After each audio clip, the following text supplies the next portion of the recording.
अस्सलाम वालेकुम dear student, dear viewers. आज हम बात करेंगे प्लेसेंटा की, जो कि एक इम्पोर्टेंट शॉर्ट क्वेश्चन है जो कि अक्सर एग्ज़ाम्स में आता है और ये हर साल ही आता है। इसके अंदर बहुत सारे एमसीक्यूज़ हैं, शॉर्ट क्वेश्चंस हैं और इसके जो फंक्शंस हैं वो लॉन्ग क्वेश्चन हैं। बहुत ही इजी है ये टॉपिक। तो चले मैं आपको समझाती हूँ। हम देखेंगे प्लेसेंटा क्या है, ठीक है। व्हाट इज़ प्लेसेंटा, तो इसकी हम डेफिनेशन पहले पढ़ेंगे। The human placenta is discoid because of its shape. Discoid mean disc shape का होता है। और ये ऐसा क्यों होता है? क्योंकि जो इसकी शक्ल है वो ही डिस्क जैसी होती है, इस वजह से हम इसे डिस्कॉइड शेप का बोलते हैं।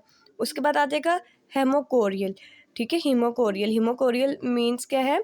Because of direct contact of the chorion with the maternal blood. Hemo का मतलब होता है ब्लड, कोरियल कोरियन, इस वजह से हम इसे हेमोकोरियल भी कहते हैं, क्योंकि ये डायरेक्ट कहाँ होता है?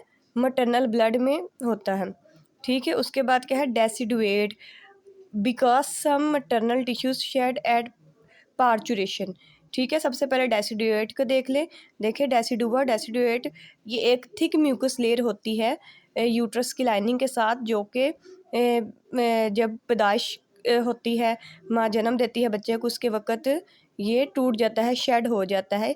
यहाँ ये लफ्ज़ शेड है। एट पार्चुरेशन, पार्चुरेशन का मतलब होता है जन्म देना। Given birth is called parturition, ठीक है।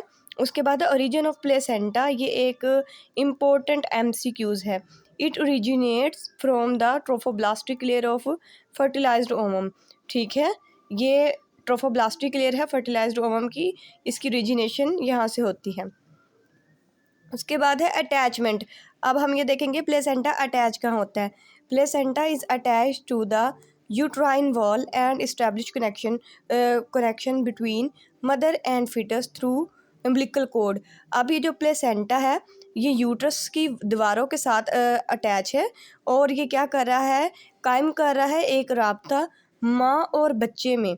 किस तरह? अम्बिलिकल कोड के ज़रिए। अम्बिलिकल कोड जो कि नाफ होती है बच्चे की, ठीक है, लंबी नाफ। उसके बाद है डायामीटर एंड थिकनेस। ये इम्पोर्टेंट एमसीक्यूज़ हैं जो कि बार बार रिपीटेड होते रहते हैं। जैसे कि डायामीटर क्या है? 15 से 20 सेंटीमीटर। थिकनेस कितनी होती है इसकी? ये 3 सेंटीमीटर थिक होता है। कहाँ से? अपने सेंटर से, दरमियान से, क्योंकि प्लेसेंटा जो होता है दरमियान से मोटा होता है और साइडों से पतला होता है। अब इसका वज़न कितना है? 500 ग्राम। स्क्वायर एरिया की बात करें 243 स्क्वायर सेंटीमीटर। वॉल्यूम इसका कितना है? 500 ml। ये था हमारा शॉर्ट क्वेश्चन। अब आगे इसी का पार्ट है जो कि लॉन्ग क्वेश्चन के तौर पर आता है। तो 10 मार्क्स का लॉन्ग क्वेश्चन होता है। वो आपसे ये भी कह सकते हैं प्लेसेंटा भी बताएं और साथ में उसके फंक्शंस भी बताएं। तो आपको पता होना चाहिए कि प्लेसेंटा क्या है, ठीक है। तो अब फंक्शंस ऑफ प्लेसेंटा क्या है? The placenta function as a mean of metabolic exchange. अब प्लेसेंटा का असल काम क्या है, हमें इसके फंक्शंस में ये पता होना चाहिए। प्लेसेंटा का क्या काम है?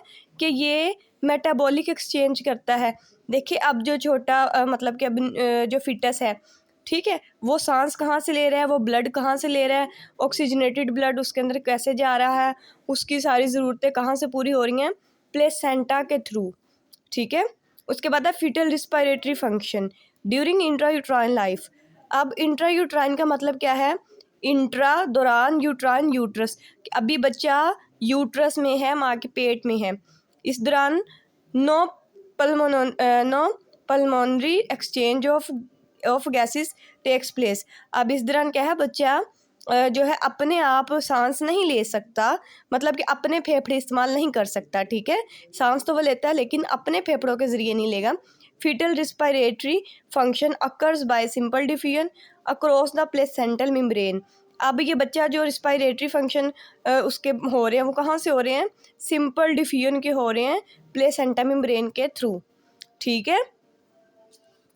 उसके बाद हम देखते हैं foetal alimentary functions.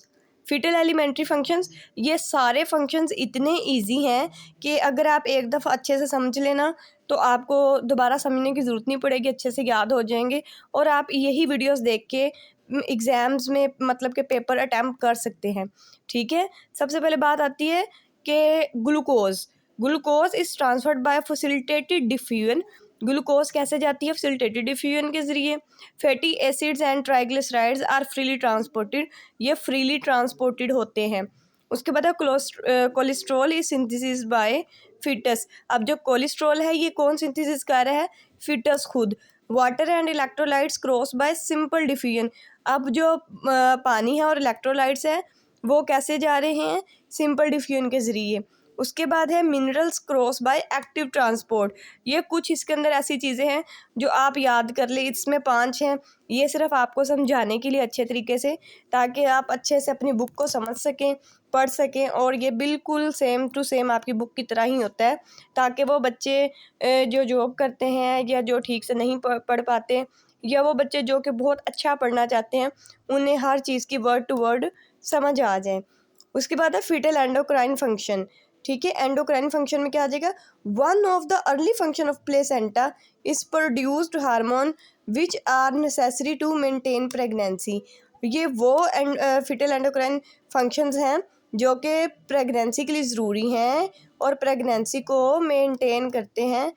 Thank you so much, आज के लिए इतना ही काफ़ी है, और इसके बाद जो है हम इसका नेक्स्ट पार्ट करेंगे इंशाल्लाह ताला कल। जो भी मेरी वीडियो देखते हैं उन सब से ये मेरी एक दरख्वास्त है कि आप मेरी वीडियो को लाइक किया करें, कमेंट किया करें, सब्सक्राइब किया करें, ताकि मुझे पता चले कि हाँ आप ये वीडियोस देखना पसंद करते हैं, आपको ये जो एजुकेशन का सिलसिला है ये पसंद है, अच्छा लग रहा है, ताकि मैं और अच्छी से मेहनत करूँ और आपके लिए और इजी जो है वो मतलब के लेक्चर्स तैयार कर सकूँ। ठीक है।